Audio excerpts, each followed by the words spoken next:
그렇다면 이번 탄핵안 가결의 의미는 뭔지, 그리고 비상가 계엄과 관련한 여러 의혹들 지금 어떻게 확인이 되고 있는지 이분과 함께 짚어보겠습니다. 민주당 김병주 최고위원 만나보죠. 김병주 최고위원님 나와 계십니까? 네, 안녕하세요. 예, 김병주입니다. 안녕하세요. 열 하루 만에 탄핵안이 국회에 통과했습니다. 우선 이 가결의 의미 뭐라고 정의하시겠습니까? 네, 그 무너져 내려가는 민주주의를 수호하고 헌정 질서를 바로잡는 그런 큰 계기가 됐다고 봅니다. 가장 위험했던 인물 윤석열을 업무 정지를 시킴으로써 큰 산을 하나 넘었다라는 의미가 있습니다. 큰 산을 하나 넘었다. 네. 앞으로도 산이 아직 남은 거예요? 네, 그렇죠. 헌법재판소에서 인용이 돼서 파면이 완전히 될 음. 때까지는 그 큰 산들이 많이 남아 있죠. 그런 네네. 의미로. 사실은 계엄을 가장 먼저 예측하셨던 분으로서 계엄령 선포부터 탄핵안 통과까지 그 열 하루 돌이켜 보면은 뭐 여러 가지 생각 드실 것 같아요. 소회가 어떠십니까? 네, 아주 진짜 일어나서는 안 될 그런 불행한 일이 일어났고 우리 역사를 너무 후퇴시켰잖아요. 또 음. 윤석열과 김용현은 꼭 그런 이런 것들을 위기가 오면은 할 거라고 저는 예측을 했었고 음. 정치적으로 위기가 오면은 총칼로 이런 걸 한꺼번에 해결할 수 있는 위험한 인물이고 구조가 됐기 때문에 끊임없이 지난 8월부터 경고를 했었는데 네. 국민의힘이나 정부나 이런 데서는 마치 괴담이다, 망상가로 치부해 음. 버렸잖아요. 예. 거기에서 조금만 국민의힘이 합리 문제 제기를 동의해서 했었다면은 막을 수도 있고요. 또 아쉬운 점은 사실은 저희가 김용현 장관을 탄핵을 추진을 하고 있었는데 네.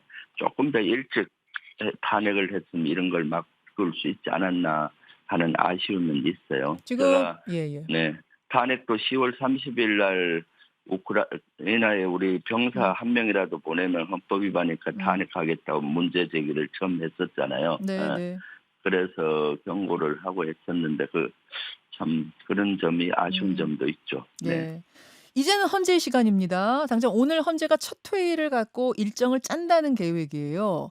근데 여전히 3 명의 재판관이 공석입니다. 물론 6명 가지고도 심리는 할 수 있어요. 심리는 할 수 있지만 서두른다면 9 명을 못 채울 이유가 없기 때문에 이왕이면 9명 채워서 심리하자 이런 겁니다. 지금 인사청문회 열고 모든 절차 거쳐서 임명까지 어느 정도 예상하고 계십니까? 저는 12월 말 정도까지 우리 당에서도 목표를 하고 있고 가능하리라고 봅니다.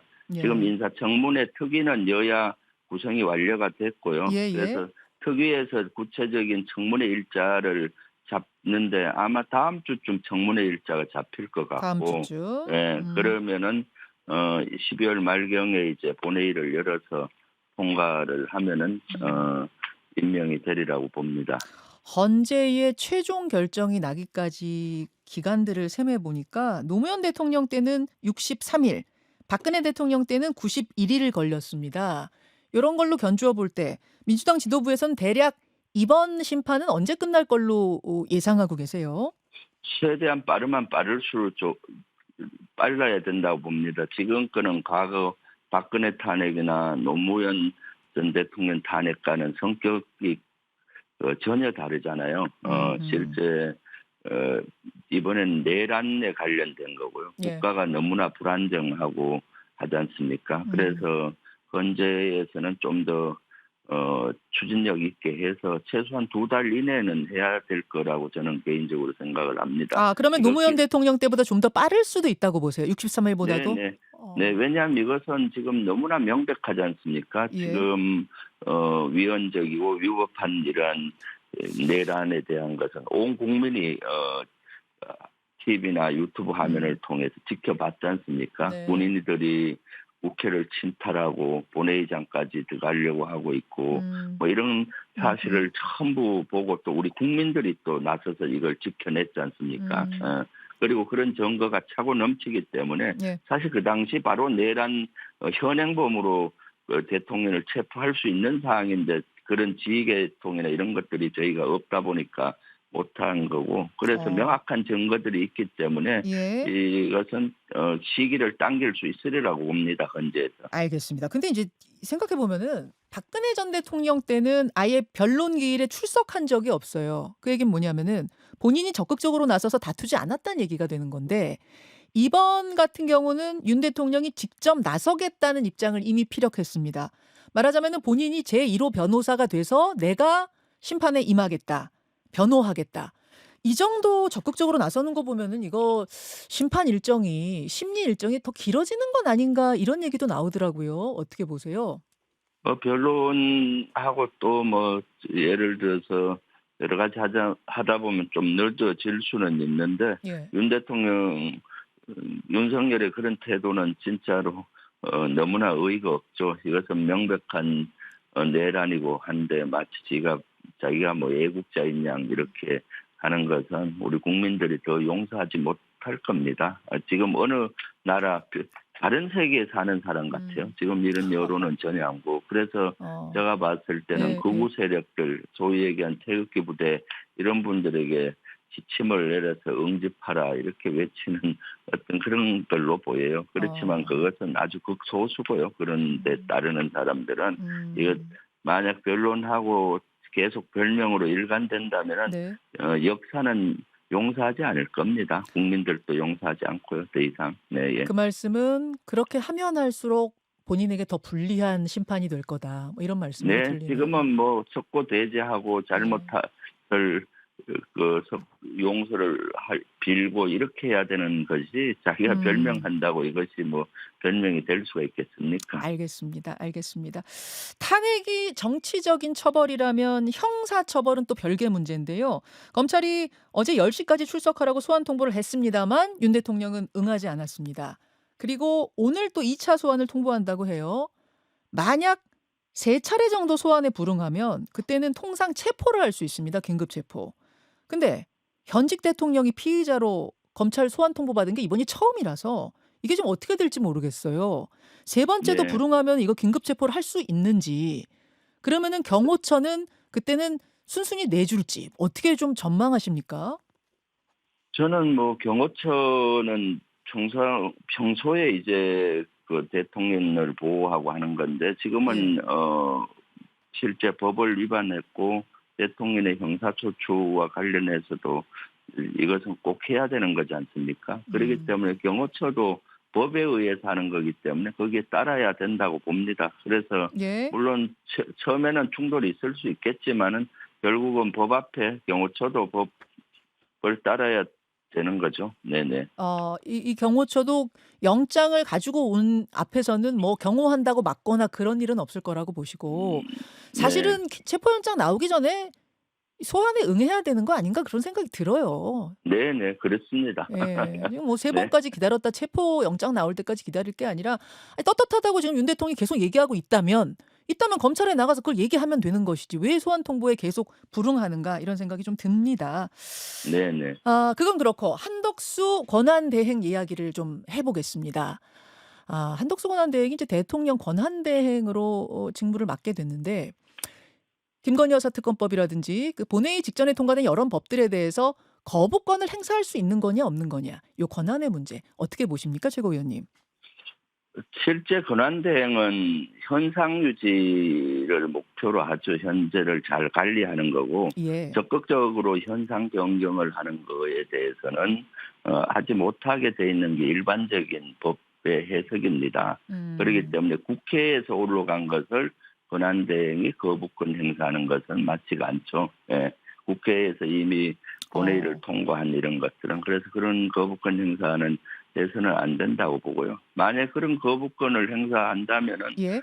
실제 자기의 권한을 넘어가는 범위이기 때문에 탄핵이든 어. 뭐 그런 것도 검토를 저는 개인적으로 해야 된다고 봅니다. 지금은 아. 이 위기 사항을 잘 관리하는 그런 임무가 권한대행에게 임무가 주어져 있습니다. 아하. 애초에 그럼 권한대행한테는 대통령의 거부권 자체가 안 넘어간다고 보시는 겁니까? 아니면 넘어는 가지만 쓰지 말아야 된다 이런 말씀이실까요?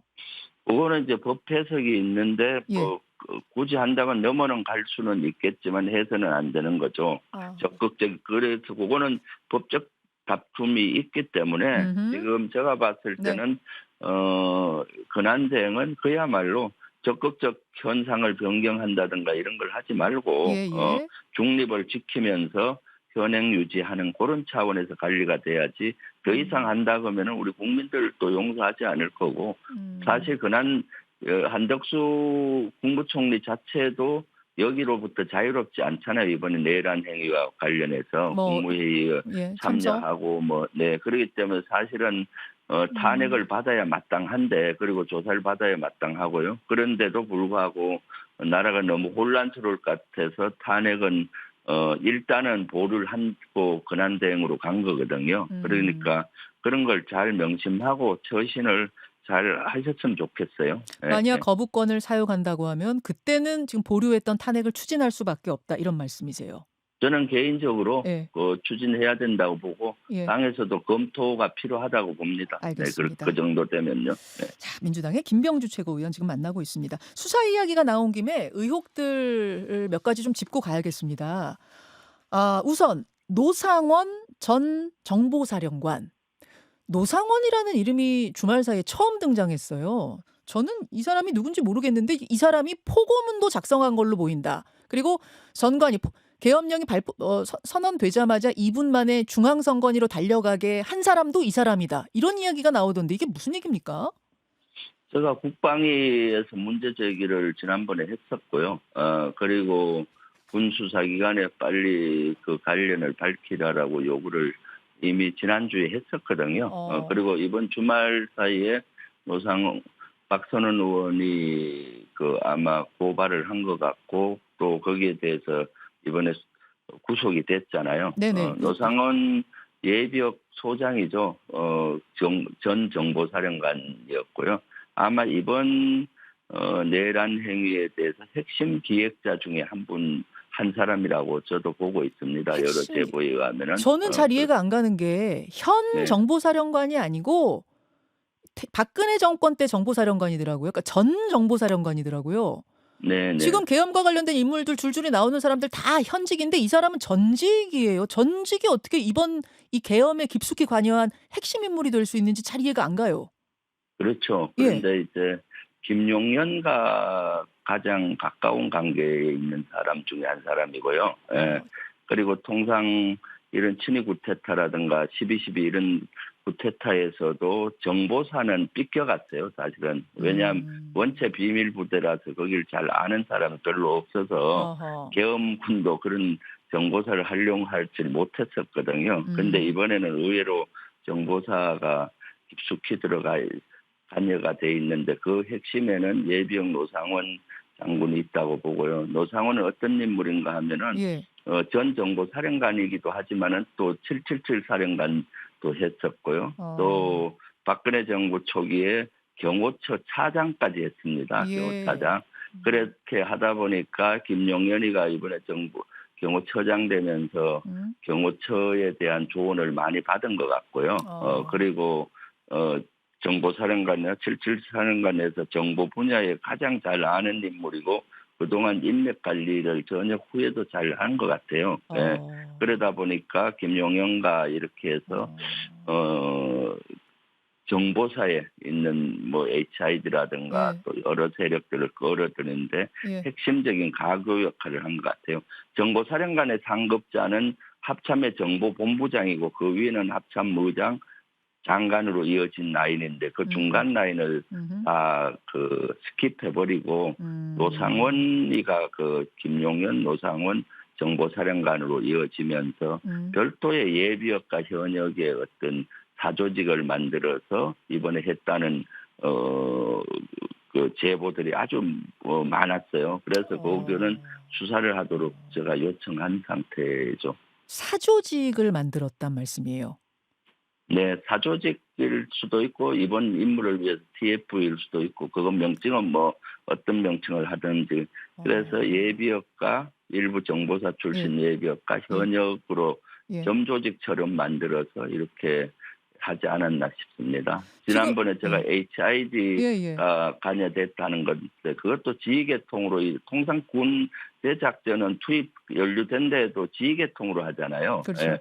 이번에 특전사나 수방사 등은 지휘계통으로 이렇게 내려가서 했는데 정보사는 아주 비밀 조직이다 보니까 정상적인 지휘계통을 거치지 않고 점조직으로 이렇게 인원을 모으고 특수임무를 주고 이렇게 하지 않았나 싶습니다. 아니 지금 가교 역할을 한 것 같다 말씀하셨지만 이거 다른 말로 하면 그러면은 비선실세였다는 얘기 아닙니까? 현직이 네, 아닌데. 그렇죠. 비선실세라고 보여지죠. 그래서 어저께 두 사람이 사실은 구속이 됐는데 아주 잘 됐다고 봅니다. 노상원 예비역 장군이 구속이 안 되면은 계속 그 잔존 세력들을 또 지휘해서 이렇게 다른 걸 획책할 수 있었거든요. 네. 뭐 암살이든 테러든. 그래서 노상원 어제 구속돼서 조금 더 안전해졌다라고 저는 개인적으로 생각하고 있거든요. 네. 알겠습니다. 노상원이란 인물 새롭게 등장해서 이 사람이 누구야 싶으실 텐데 그 김용현 장관의 측근, 비선실세 뭐 요 정도로 생각하면 되겠다 이런 말씀. 근데 지금 암살 이야기 하셨으니까 요 얘기도 잠깐 짚고 가야겠어요. 지난 금요일에 국회 과방위에 출석한 김어준 씨가 비상계엄 선포 당시에 한동훈 대표를 사살하려는 계획이 있었다라는 제보를 받았다. 굉장히 충격적인 얘기를 해서 국민들이 놀랐는데 처음 받은 제보는 체포조가 온다가 아니라 암살조가 가동된다였다는 이야기였다 하면서 첫째, 체포돼서 이송되는 한동훈을 사살한다. 둘째, 조국, 양정철, 김어준 등이 체포돼 호송되는 부대를 습격해서 구출하는 신용을 하다가 도주한다. 뭐 셋째, 군복을 특정 장소에 매립해 놓는다. 이런 이야기들을 막 했어요. 그런 다음에 이제 북한 소행으로 몰고 간다. 뭐 이런 거였는데 이 내용들을 제보받고 나서 김병주 의원하고도 공유했습니다라고 김어준 씨가 국회에서 발언하지 않았습니까? 네네. 김 의원님, 이게 어떻게 되는 건가요? 그 뒤에도 좀 상황 파악들을 해보셨을까요? 지금 계속 체크 중에 있고요. 예. 사실 윤석열 정권에서는 끊임없이 북풍을 조작을 해서 사회의 어떤 국제전으로 해서 제가 봤을 때 계엄이라든가 이런 걸 일으켜서 자신의 정치적인 위기를 타개하려고 많이 노력을 해왔던 걸로 보이고요. 그동안 대북 학생기를 들어서 북한이 도발하면은 하는데 북한이 거기에 응하지 않고 대남 학생기로 하니까 그랬잖아요. 그러니까 또 평양에 무인기를 보내서 국지 도발을 유도했었는데 북한에서는 오물풍선이나 이런 걸로 또는 국경선을 만든다고 방벽을 만들고 이런 걸로 예. 대응을 하다 보니까 학전이 안 됐잖아요. 예예. 그러니까 그런 것들을 국내에서 일으켜서 사회 혼란을 만들고 북한이 조장했다라고 이렇게 하면서 예를 들어서 이런 계엄의 사항을 만들지 않나 하는 저는 확실한 의심을 하고 있고요. 그 연장선상에서 김어준 씨가 네. 말한 그 부분, 한동훈 네네. 암살조가 떴다. 이것도 정말로 이 사실일 가능성이 좀 있다는 말씀이실까요? 저는 뭐 거기에 좀 무게를 두고 있습니다. 지금 사실 또 미국 쪽에서 많은 정보들이 좀 흘러나오고 있거든요. 예. 네.